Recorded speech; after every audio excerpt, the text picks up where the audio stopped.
अर्चना गुप्ता आप सभी का न्यूज़ वन इंडिया में बहुत स्वागत करती हूं। राजू की रियल स्टोरी। गाजियाबाद में अपने घर लौटे राजू उर्फ भीम सिंह की असलियत क्या है?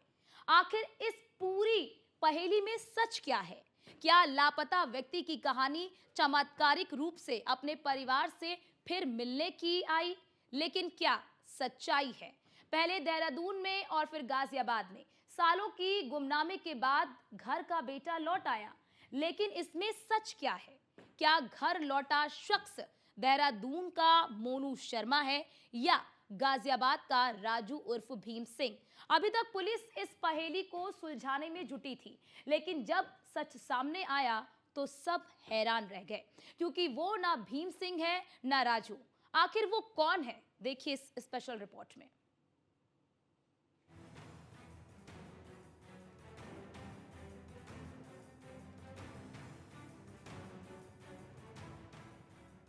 इस शख्स को जरा ध्यान से देखिए। कुछ समझ आया? नहीं, इतनी आसानी से समझ तो वो भी नहीं पाए थे जो हर घटना की तह तक पहुंच जाते हैं। हम बात कर रहे हैं पुलिस की। इस शख्स की कहानी किसी फिल्मी स्टोरी से कम नहीं। इस शख्स ने 2 राज्यों की पुलिस को उलझा कर रख दिया है, क्योंकि एक राज्य की पुलिस भीम सिंह के नाम से जानती थी, तो दूसरे राज्य की पुलिस इसको राजू शर्मा के नाम से। लेकिन ये शख्स है कौन? भीम सिंह या फिर राजू? पुलिस इसी का पता लगाने में जुटी थी, लेकिन जब सच्चाई सामने आई तो यह ना भीम सिंह निकला ना राजू। जी सही सुना आपने, इस शख्स के साथ एक और नाम जुड़ गया और वो नाम है इंद्रराज। अब इस शख्स की पूरी कहानी को सुनेंगे तो हैरान रह जाएंगे। खुद को राजू और भीम सिंह बताने वाले इस शख्स का असली नाम इंद्रराज है। ये इंद्रराज पेशे से शातिर चोर है, जो नाम बदल बदल कर कई राज्यों के उन परिवारों में बेटा बनकर रह चुका है जो सालों पहले लापता हो चुके थे। भोला सा दिखाई देने वाला राजू उर्फ पन्नू भीम इतना शातिर है कि अलग अलग राज्यों में सभी को खुद के अपहरण की एक जैसी कहानी सुनाता था और कई घरों में बेटा बनकर रह चुका था। पंजाब में आए पैरालिटिक अटैक के बाद लगी चोट की वजह से उसने मारपीट बताकर लोगों की सहानुभूति बटोरी। वो ऐसा क्यों करता है, सुनिए उसी की जुबानी। राजस्थान गाना। मेरी मम्मी है नहीं, मेरे बच्चे ने मम्मी खत्म हो गई, तो मेरी दूसरी मम्मी और मेरे पापा मुझे कूट मारते थे, तो मैं घर से निकल गया। कभी कहीं रहता हूँ, कभी किसी के घर से रहता हूँ, कभी कहीं पे रहता हूँ, 2 रोटी के लिए बस। चोरी चारी कुछ नहीं करता, जो पैसे होते थे जहाँ रहते थे उन्हीं को देता हूँ बस, और मैं 2 रोटी खा लेता हूँ सोने के लिए बस। वो तो 1-2 बार तो मुझे खुद ले गए थे, कह रहे थे हमारे लड़का है, बाद में गिरे हमारा नहीं चला गया। शातिर की फिल्मी कहानी। 24 नवंबर को एक युवक गाजियाबाद पहुंचा। युवक ने पुलिस को खुद का नाम राजू बताया। राजू ने बताया 25 साल पहले उसका अपहरण हुआ था। अपहरण के बाद उसे राजस्थान ले जाया गया। राजस्थान में उसे बंधक बनाकर रखा जाता था। भेड़ बकरियों को चराने का काम सौंपा गया था। एक ट्रक ड्राइवर की मदद से वो वहां से भाग निकला। ड्राइवर की मदद से युवक गाजियाबाद तक पहुंच गया। पुलिस ने उसके परिवार का पता लगाने की कोशिश की। युवक ने रिटायर्ड कर्मचारी के परिवार को अपना बताया। 3 दशक पहले इस परिवार का भी एक बेटा गायब हुआ था। इसके बाद पुलिस ने उसे तुलाराम के परिवार को सौंप दिया। अब तक सब सही चल रहा था, लेकिन उसकी संदिग्ध हरकतों की वजह से परिवार को शक हुआ और परिवार ने डीएनए टेस्ट करवा लिया। इस बीच राजू की तस्वीर उत्तराखंड की रहने वाली महिला आशा शर्मा के साथ सोशल मीडिया पर वायरल होने के बाद गाजियाबाद की पुलिस उलझ गई, क्योंकि अपने संज्ञान में वो राजू को उसके परिवार को पहले ही सौंप चुकी थी।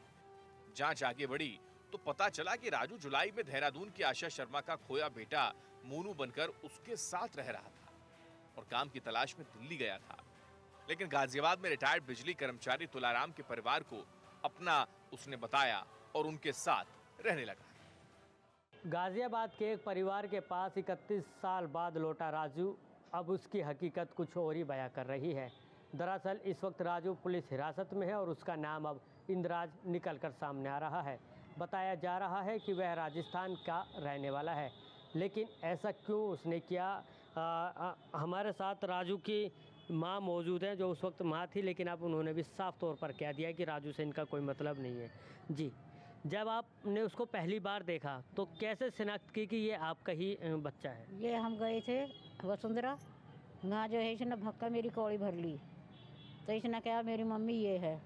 भैया कौड़ी भर कर छोड़ ही नहीं, रोया बहुत, हम भी रोड लगे, हमारा एक लड़का वो भी रोड लगा। बस ये मेरा पीछा नहीं छोड़ा इसने।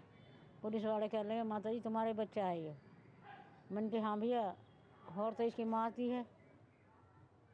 वहाँ हम जैसे छोड़ के चली आए।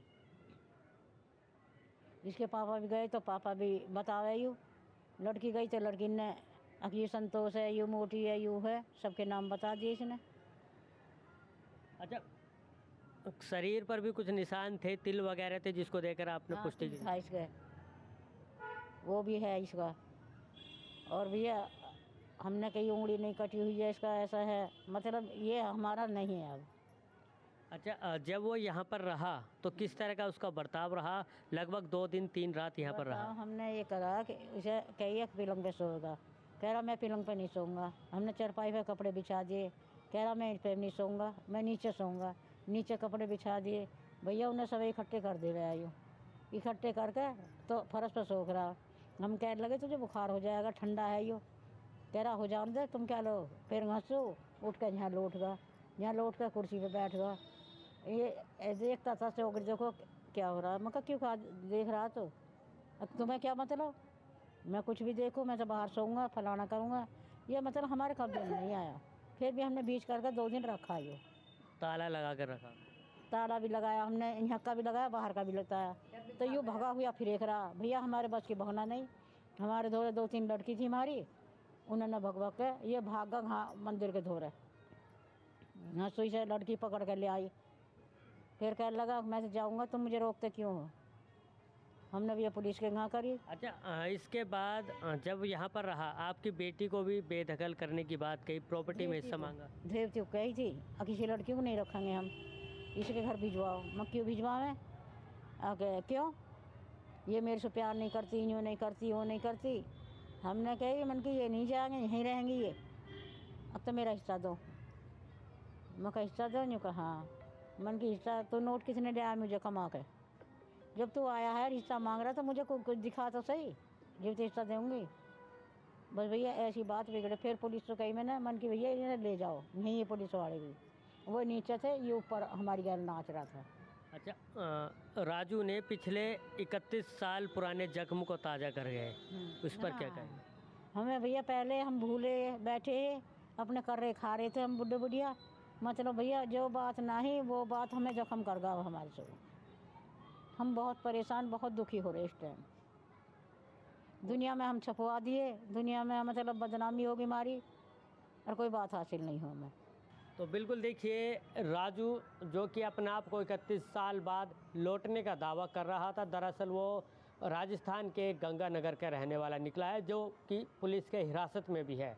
कुल मिलाकर कहा जा सकता है कि पिछले 31 साल के जो जख्म भरे थे, अब एक बार फिर राजू ने उस परिवार के 31 साल के जख्म को कुरेद दिया है। गाजियाबाद पुलिस तुकाराम के घर पहुंची और राजू को अपने साथ ले गई और देहरादून रवाना हो गई। सर्विलांस की मदद से राजू के तार राजस्थान से जुड़े मिले। एक टीम राजस्थान भेजी गई, जहां पर राजू के बारे में जो जानकारी मिली वो चौंकाने के लिए काफी थी। पुलिस जब राजू से पूछताछ करती है तो वो सारा सच उगल देता है। उसने बताया कि उसका असली नाम इंद्रराज है और राजस्थान के जैतसर निवासी चुन्नी लाल का वो बेटा है। गाजियाबाद में 31 साल बाद लौटने का दावा करने वाले राजू उर्फ भीम सिंह उर्फ मोनू शर्मा उर्फ इंद्रराज, ना जाने कितने ऐसे नाम जो अलग अलग जगहों पर अपने आप नाम बदले गए। ऐसे में गाजियाबाद पुलिस ने सच्चाई के वो टुकड़ों को जोड़कर एक तस्वीर बनाई है। क्या तस्वीर बनी है, एक बार बातचीत कर लेते हैं। राजू की हकीकत निकलकर सामने आई है, क्या क्या हकीकत है फिलहाल? देखिए, जैसे कि सभी को पता है कि एक व्यक्ति खोड़ा पे आके उसने बताया कि मैं 30 साल पहले यहाँ से किडनैप हुआ था, और उसके बाद एक फैमिली आती है शहीद नगर की साहिबाबाद में, उनके द्वारा इसको पहचाना गया तो पुलिस ने उनको सुपुर्द कर दिया गया। फिर एक घटना संज्ञान में आई कि देहरादून में भी सेम घटना, सेम फैक्ट्स और सेम व्यक्ति वहाँ पे भी 4 महीने पहले जुलाई में पाया गया था और वहाँ एक परिवार के साथ 4 महीने रहने के बाद वो यहाँ गाज़ियाबाद चला आया था। तो दोनों परिवारों से ये पुष्टि हो गई कि ये सेम व्यक्ति है। तो पुलिस ने इसमें जांच स्टार्ट कर दी और इसे पूछताछ के लिए बुलाया। तो इससे सख्ताई से पूछताछ करने के बाद इसने अपना नाम इंद्रराज बताया और ये राजस्थान में श्रीगंगानगर डिस्ट्रिक्ट का रहने वाला है। वहाँ पे जब पुलिस टीम चली गई तो उसके जो ओरिजिनल परिवार हैं, उसके पिता का नाम चुन्नीराम है। उनसे बात करने के बाद उन्होंने बताया कि ये बचपन से ही आदतन चोर है और उसकी बचपन से ही हरकतें रही है कि पड़ोस में चोरी करना, रिश्तेदारों के यहाँ चोरी करना। और इन हरकतों से तंग आके उन्होंने 2005 में इसको अपने परिवार से और प्रॉपर्टी से बेदखल कर दिया था और उसकी ये हरकतें उसके बाद भी कंटिन्यू रही और उसने करीब जैसे हमारे अभी पूछताछ में आया है करीब 9 परिवारों से धोखाधड़ी की है। उसमें से 5 परिवारों से हमारी बात हो गई और उन्होंने इसकी पुष्टि की है और बचे हुए जो हमारे परिवार हैं उनसे संपर्क करके इसका सत्यापन किया जाएगा। सर, एक चीज़ जानना चाहेंगे, जिस तरह से परिवार वालों के पास वो जाता था तो उनके आसपास की चीज़ों को किस तरह से वो बताता था, किस तरह से उसके पास वो जानकारियाँ पहुँचती थी? जैसे ही कोई परिवार इससे थाने पे मिलने आता था तो जो परिवार आपस में बात करता था, जो हल्की आवाज़ में दबी आवाज़ में बात करते थे, तो ये उनको कैप्चर कर लेता था, सुन लेता था और उन्हीं चीज़ों को वो रिपीट करता था। तो ये उसका जो लिसनिंग और ऑब्जर्वेशन स्किल था ये काफ़ी शार्प है और जब ये रिपीट करता तो घर वालों को यकीन हो जाता था कि हाँ, इसको ये चीज़ पता है, तो ये मेरा बेटा है। राजू पहले भी जेल जा चुका है?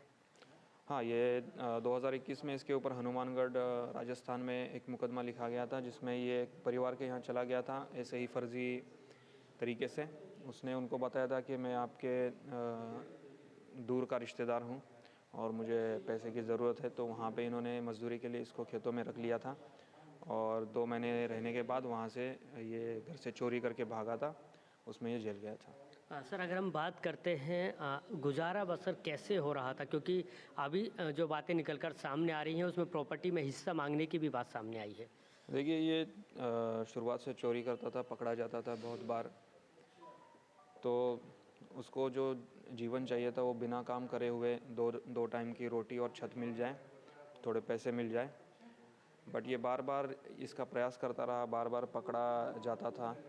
तो इसको अवॉइड करने के लिए उसने ये मार्ग चुना कि जिसमें मैं किसी परिवार के यहाँ चला जाऊँ, उनका गुमशुदा बेटा बन के, और उस तरीके से उसको ना पुलिस से कोई ख़तरा है, ना एक बार फैमिली के साथ भी कोई ख़तरा नहीं है और उसको 2 टाइम की रोटी भी मिले, छत भी मिले। और जैसे कि ये पूछताछ में फैमिलीज़ ने बताया था कि ये प्रॉपर्टी के बारे में भी पूछता था और उसमें भी शेयर मांगता था। तो बिल्कुल देखिए, ये थे हमारे साथ डीसीपी निमिष पाटिल, जिन्होंने बताया कि किस तरह से इंद्राज उर्फ राजू लगातार कई घरों को धोखा दे रहा था। बचपन से ही इंद्रराज को चोरी करने की लत लग गई थी। चोरी की लत से परेशान होकर 2005 में उसे घर से बेदखल कर दिया गया था। इसके बाद इंद्रराज ने आगे की जिंदगी चलाने के लिए एक तरीका खोज लिया। वो अलग अलग स्थानों पर जाकर लोगों की भावनाओं से खेलना उसने शुरू कर दिया। पूछताछ में पता चला कि आरोपी इंद्रराज देहरादून में आशा शर्मा का मोनू, गाजियाबाद में राजू, सीकर में पंकज, गंगानगर में आसाराम बनकर उन परिवारों के साथ साथ रहा जो कभी अपने बेटों को खो चुके थे। फिलहाल पुलिस युवक की हकीकत तक पहुंच चुकी है और सच जाने के बाद ठगी, हाउस ट्रेस पॉसिंग के आरोप में जेल उसको भेज दिया गया है। Report news 1 India.